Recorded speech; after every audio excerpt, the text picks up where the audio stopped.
So let me ask you guys this. How is a brand new small size pickup the same size as a 20-year-old 3/4 ton full size truck? Check this out.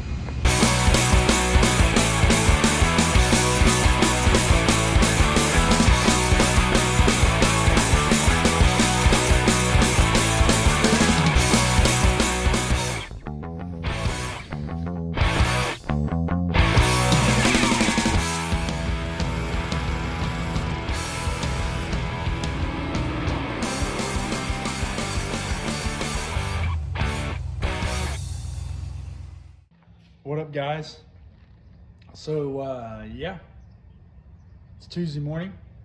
We got a little bit of work to do. I've got to work on the motorhome and go to Lowe's and get a few more LED lights to put on the rear of it, because when that limb fell on it a while back, it broke one of them off, and of course I ain't done anything about that. The light anyways, I fixed the other thing it broke.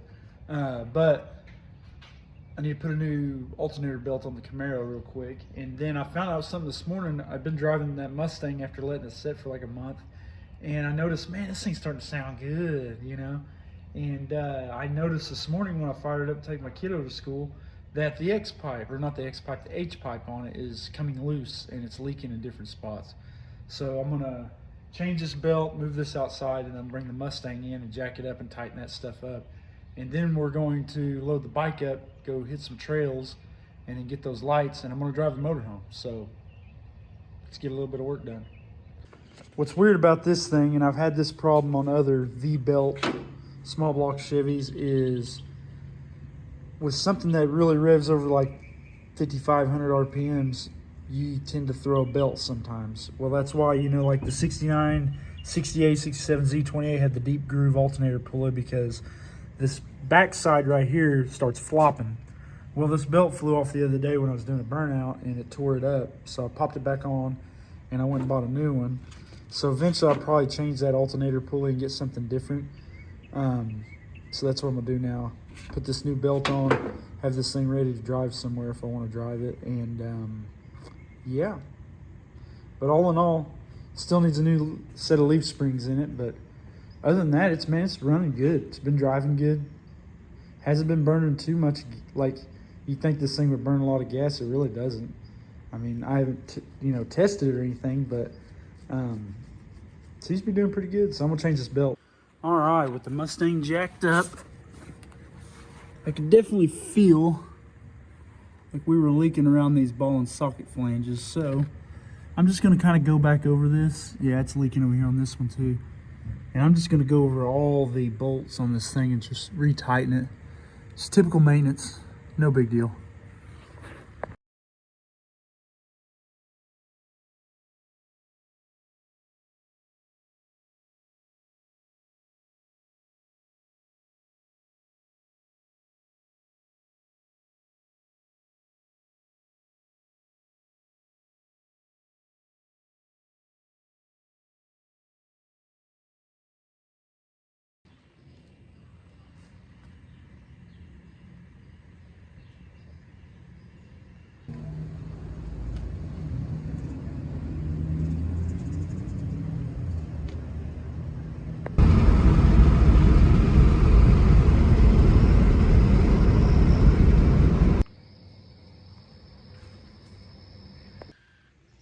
Well, crap.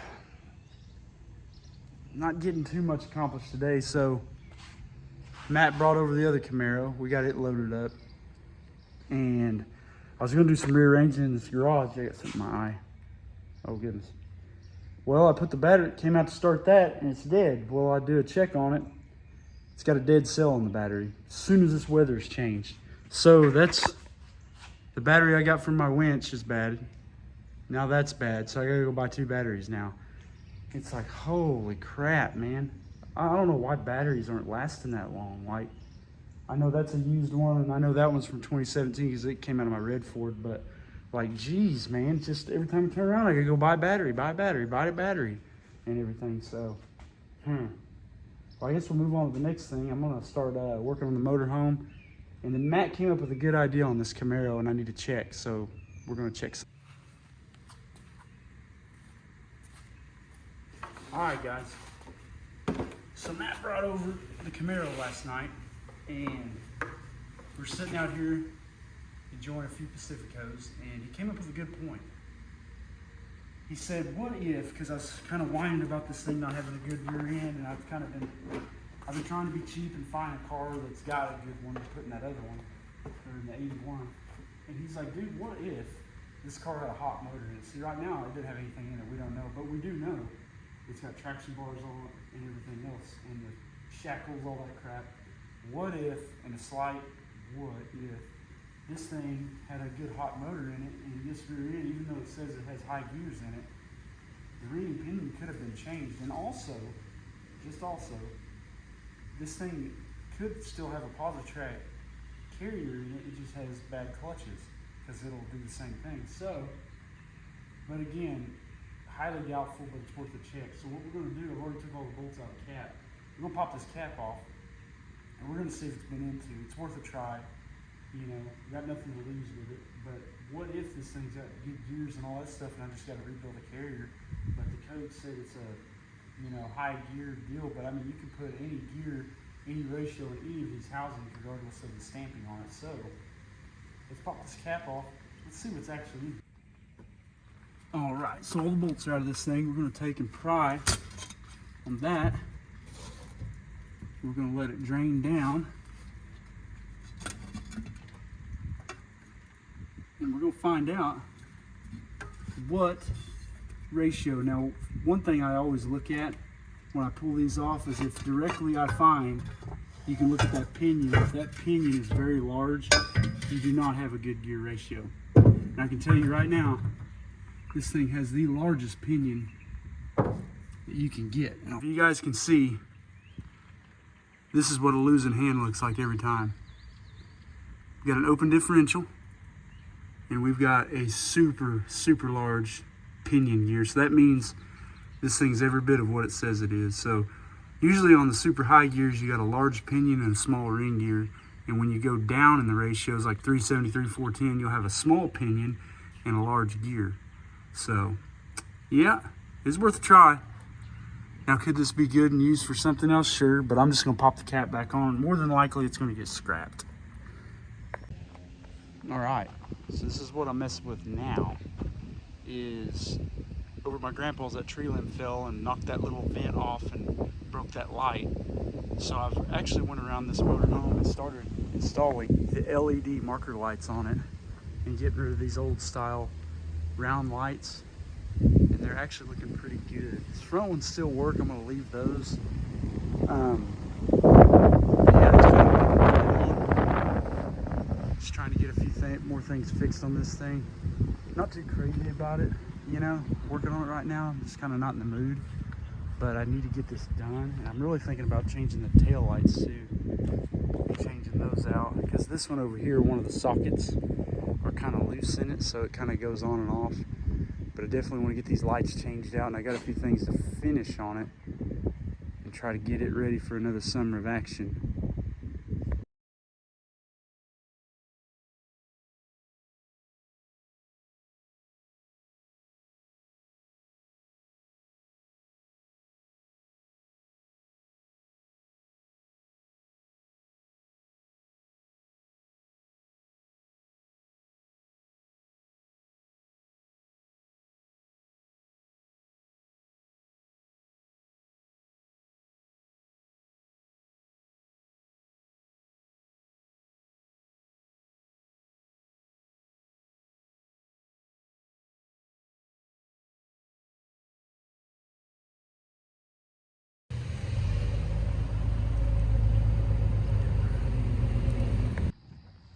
All right, so we're making some headway. I've got almost all these changed. However, I'm having a hard time finding one that matches those two for the middle. So I think I need to run a Tractor Supply or another Lowe's or something, but it's looking pretty good.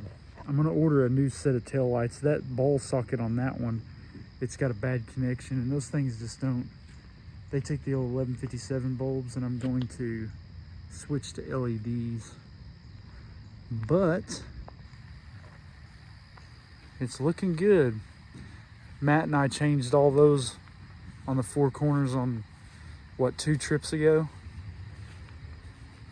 But so far, yeah, all the parking lights are working. It's looking pretty sharp. Real good. Wait, what? Those ain't working now. So the problem is, we didn't have time, is these are those old style bulbs that are in there. I just need to change those out and put the LEDs on it too. Oh, I thought I was getting close. Because me and him had problems with those getting connections just because they're old and corroded and original. But I think if I get some of these little square ones and put it on those, I think that'll really do the trick. But man, it's turning out pretty good. Dang. These are pretty time consuming to do. But we got our waste pipe repainted. And then I got the other waste valve to go on here. So we're gonna bolt those on and get that functional. So we're making headway.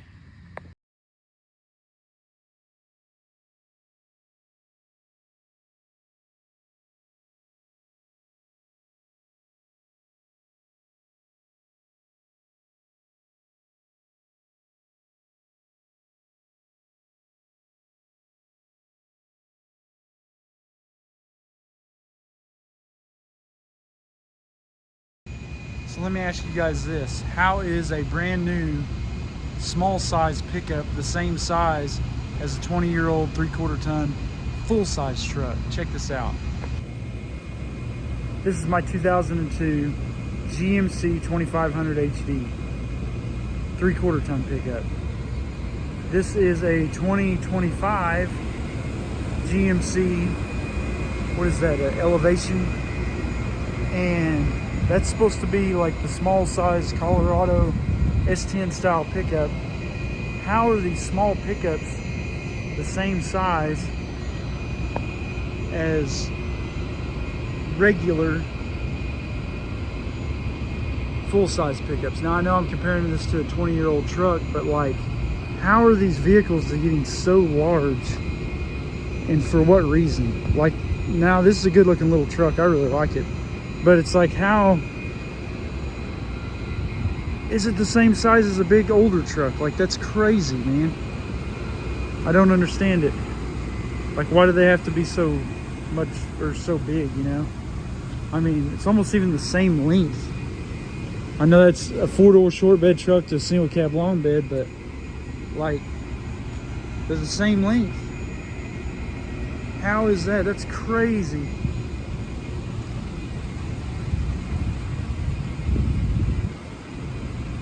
That's insane.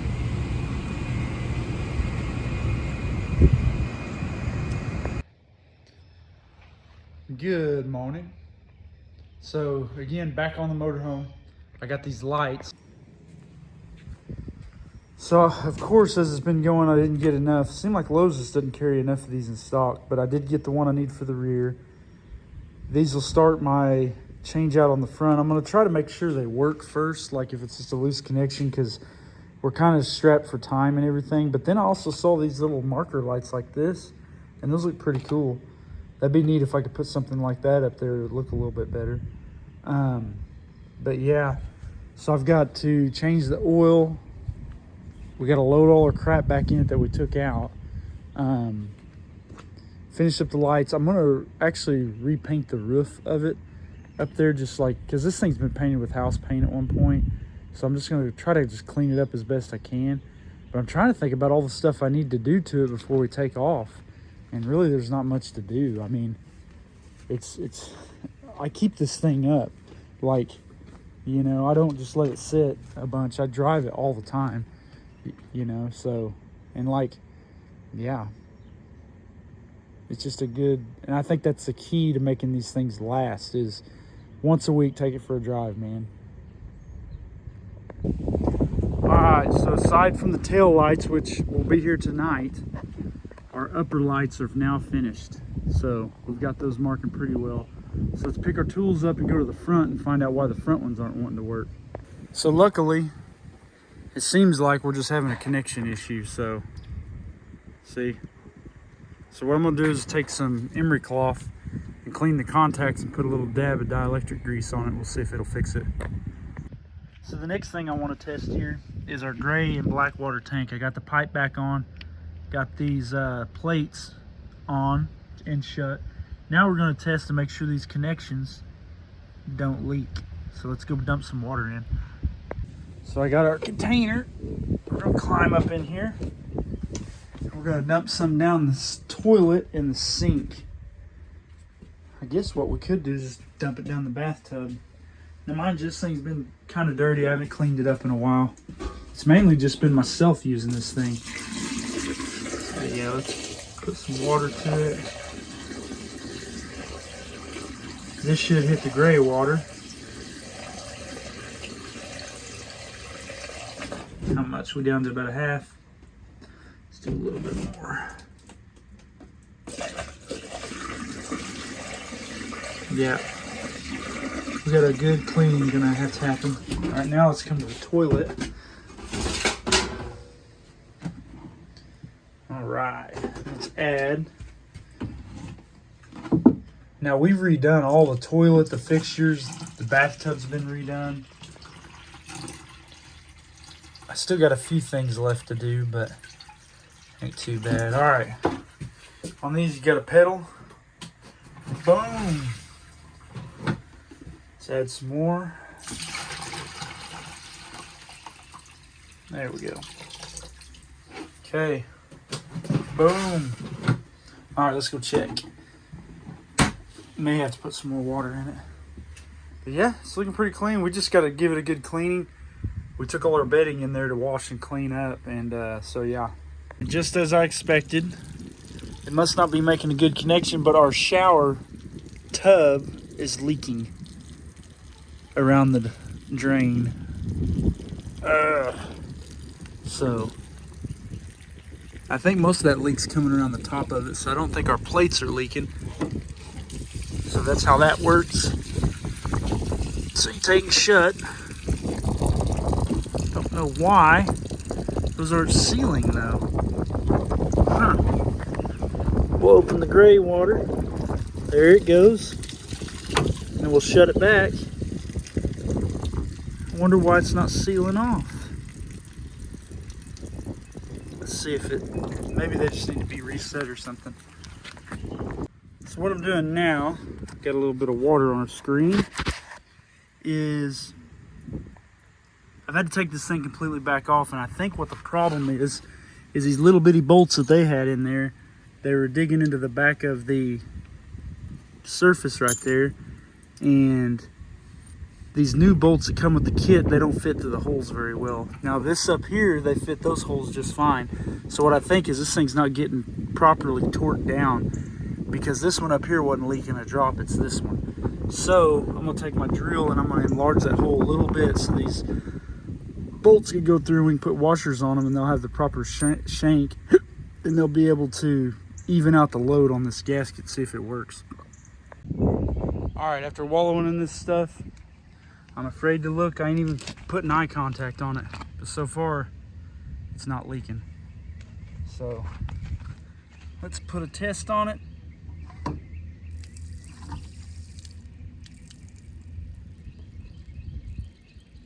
Okay, it should stop streaming after you close it. I think it's gonna work.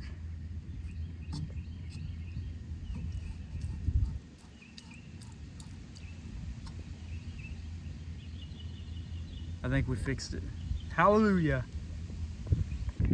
All right, guys, so we got the holding tanks sealed up. They work correctly. I got the roof cleaned off. I'm actually gonna recoat the roof of the truck with one of them like membrane style roll-on things. So I just washed the whole roof off, and then I'm waiting on the tail lights and the roof coating to come in, and then really just an oil change and a few other things, and this thing should be ready to rock and roll if a tornado doesn't come tonight and rip everything up. Who knows? But yeah, that's it's kind of a dud on this video. This is about as, I mean, there's gonna be some weeks where things are just too scattered. I'm waiting on transmissions, I'm waiting on parts and brake parts and all this stuff to come in. So I'm kind of just like in between jobs right now as far as like the car projects and everything. But I guess the main thing I'm gonna work on this week is still trying to get this up and ready because next Tuesday, when y'all see the next video I'm working on, we'll be on the road. So yeah, if you guys can hit that like, hit that subscribe, and we'll keep on trucking. Thank you.